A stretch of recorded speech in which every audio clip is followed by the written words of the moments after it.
क्या आपने कभी सोचा है कि कैसे कोई इंसान मरने के बाद जिंदा होकर वापस अपना बदला लेने आ सकता है?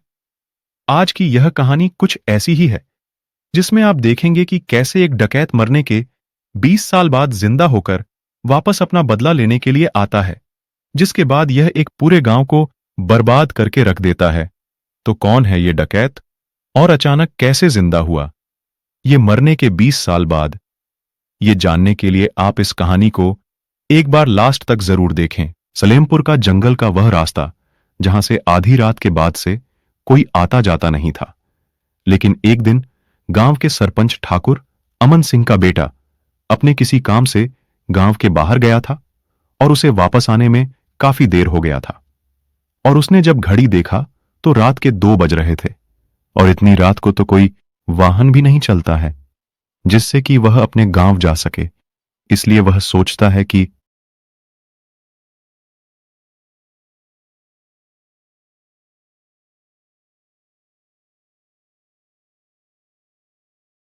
इतना बोलकर सरपंच का बेटा जंगल के रास्ते की ओर निकल जाता है। लेकिन वह इस बात से अभी तक अनजान था कि आगे एक बहुत बड़ा मुसीबत उसका इंतजार कर रहा है।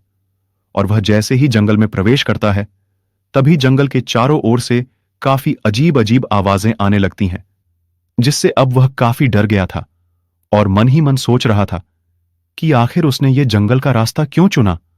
और वह जैसे ही जंगल के बीच में पहुंचा, तभी उसके पीछे से एक घोड़े की आने का आवाज सुनाई देता है। और जैसे ही उसने पीछे मुड़कर देखा, तभी एक डकैत घोड़े पर बैठकर तेजी से उसके तरफ आ रहा होता है। और जैसी ही वह डकैत सरपंच के बेटे के पास पहुंचता है, तब सरपंच का बेटा देखता है कि उस डकैत की आंखें एकदम लाल लाल थीं और उसने हाथ में एक तलवार लिया था। और डकैत बोलता है कि मैं अब वापस आ गया हूं और अब मैं ठाकुर अमन सिंह के पूरे खानदान को खत्म कर दूंगा।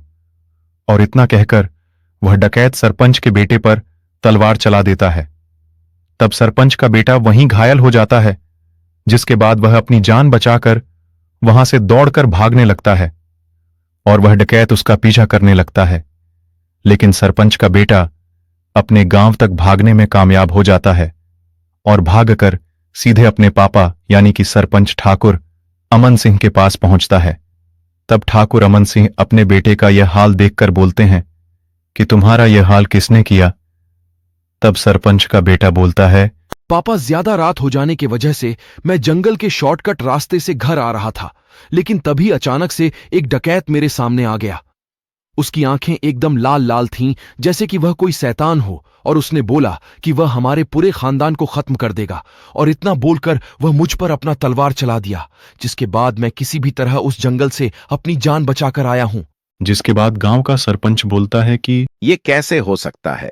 इस पूरे इलाके में सिर्फ एक ही डकैत हुआ करता था, जो आज से 20 साल पहले ही मर चुका है। पुलिस ने उसे फांसी का सजा दिया था, तो आखिर कैसे कोई मरने के 20 साल बाद जिंदा होकर वापस आ सकता है? जिसके बाद सरपंच अपने कुछ लोगों को भेजता है और बोलता है कि जाओ, जाकर देखकर आओ कि आखिर कौन है उस जंगल में। तब सरपंच के आदमी उस जंगल में काफी डरते डरते जाते हैं, लेकिन तभी वह डकैत अचानक उनके सामने आ जाता है और एक एक करके उन सभी को मार देता है। अब अगले दिन ठाकुर अमन सिंह पुलिस के पास जाते हैं और पुलिस से बोलते हैं कि सर, मेरा बेटा कल रात को पास के जंगल से होकर गुजर रहा था, तभी उस पर एक डकैत ने हमला कर दिया। जिसके बाद मैंने अपने कुछ लोगों को उस जंगल में भेजा, लेकिन सुबह हमें उनकी लाश मिली, जिन्हें उस डकैत ने बुरी तरह से मार दिया था। तब वह पुलिस वाला बोलता है, अच्छा, आप घबराए नहीं, आप अपने घर जाइए, मेरी टीम जल्द ही उस डकैत को पकड़ लेगी। तब सरपंच बोलते हैं, आप उस डकैत का कुछ नहीं बिगाड़ पाएंगे, क्योंकि वह डकैत देवा है और वह मरने के 20 साल बाद जिंदा होकर वापस अपना बदला लेने के लिए आया है। तो समझ लीजिए, अब वह कोई इंसान नहीं, बल्कि वह एक भूत है। देखिए, आज के जमाने में कोई भूत नहीं होता है, वह जरूर कोई इंसान ही होगा जो पैसों के लिए लोगों को मार रहा होगा। इसलिए आप अपने घर जाइए, हम बहुत जल्द ही उसे पकड़ लेंगे। तब सरपंच अपने घर चला जाता है, लेकिन शाम होते ही वह डकैत इस बार गांव में आ जाता है और जितने भी लोग बाहर घूम रहे थे वह उन सभी को मारने लगता है। तब सभी लोग दौड़कर वहां से भागने लगते हैं और बोलते हैं कि भागो, देवा डकैत आया है। और जब यह बात सरपंच को पता चलता है, तब वह सीधे पुलिस स्टेशन में फोन करके बोलता है कि सर, वह डकैत आ गया है जिसके बारे में मैंने आपको बताया था, और वह गांव के लोगों को बहुत ही बेरहमी से मार रहा है। जिसके बाद वह पुलिस वाला अपने कुछ ऑफिसर को भेजता है और पुलिस वाले आते ही उस डकैत पर गोली चलाने लगते हैं। लेकिन गोली का असर उस डकैत पर नहीं होता है और वह डकैत उन पुलिस वालों को मार देता है और यह गांव के लोगों से बोलकर जाता है कि जाओ, जाकर अपने सरपंच ठाकुर अमन सिंह को बोल दो, कल शाम को मैं फिर आऊंगा और उसके पूरे खानदान को खत्म कर दूंगा। तब सरपंच वहां से भागकर सीधे पुलिस स्टेशन पहुंचता है और बोलता है, सर, मैंने आपसे बोला था कि वह कोई सामान्य डकैत नहीं है, लेकिन आपने मेरा बात नहीं माना। उसने गांव के बहुत से लोगों को मार दिया। आज से 20 साल पहले तो उस डकैत को फांसी की सजा दी गई थी और वह मर चुका था, तो आखिर वह अचानक जिंदा कैसे हो गया? और एक बात और, वह सिर्फ आपके ही पूरे खानदान को खत्म करने में क्यों लगा है? आज से 20 साल पहले इस डकैत ने पूरे गांव को तबाह करके रखा था और उसे कोई भी नहीं पकड़ पा रहा था। तब बाद में हमें पता चला कि यह डकैत कोई और नहीं बल्कि हमारे पास के ही गांव के दिनेश का भाई देवा है। तब मैंने गांव के सरपंच होने के नाते इस डकैत को पकड़वाकर फांसी का सजा दिलवा दिया था, लेकिन पता नहीं कि वह कैसे 20 साल बाद अचानक कैसे जिंदा हो गया। यानी कि वह एक भूत है, तो आखिर हम उसे खत्म करेंगे कैसे? क्योंकि गोलियों का उस पर कोई असर नहीं होता है। तभी पास खड़ा एक पुलिस ऑफिसर बोलता है, सर, पास के एक पहाड़ी में एक तांत्रिक रहता है। हमें सरपंच साहब को वहीं भेजना चाहिए।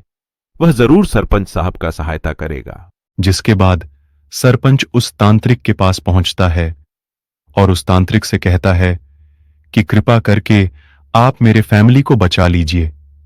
एक डकैत है जो मरने के 20 साल बाद जिंदा होकर मेरे पूरे खानदान को खत्म करने के लिए आया है। तब वह तांत्रिक अपने तंत्र विद्या से पता लगा के बोलता है, मैं उस डकैत को नहीं रोक सकता, क्योंकि कोई है जो उसे मरने के 20 साल बाद मृत्यु लोक से वापस लाकर ये सब काम करा रहा है और उसे नियंत्रित भी कर रहा है। और अगर तुम्हें उस डकैत को रोकना है तो उस आदमी को पकड़ो जो उसे नियंत्रित कर रहा है, और उसके पास ही उस डकैत का शरीर होगा। तुम उसके शरीर को जला देना, जिसके बाद वह डकैत हमेशा हमेशा के लिए खत्म हो जाएगा। तब सरपंच समझ जाता है कि इसके पीछे जरूर उस डाकू का भाई दिनेश होगा। तब सरपंच गांव के कुछ लोग और पुलिस को लेकर दिनेश के गांव जाता है, लेकिन तभी उनके रास्ते में वह डकैत आकर खड़ा हो जाता है और सभी गांव वालों को अपने तलवार से काटने लगता है।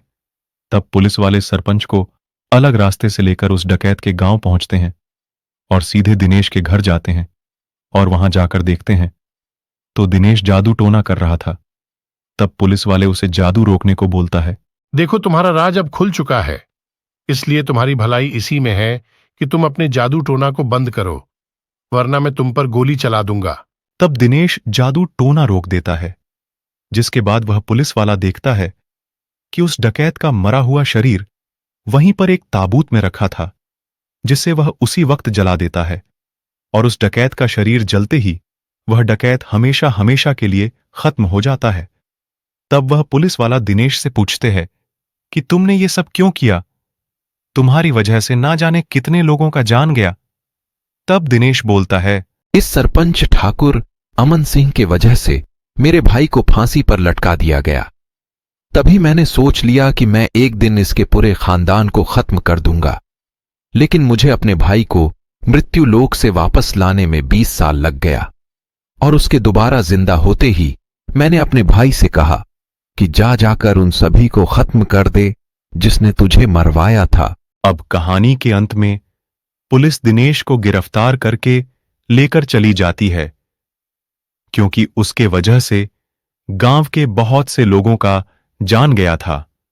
यह कहानी हमें बताती है कि हमारा अतीत कभी खत्म नहीं होता है, यह बस इंतजार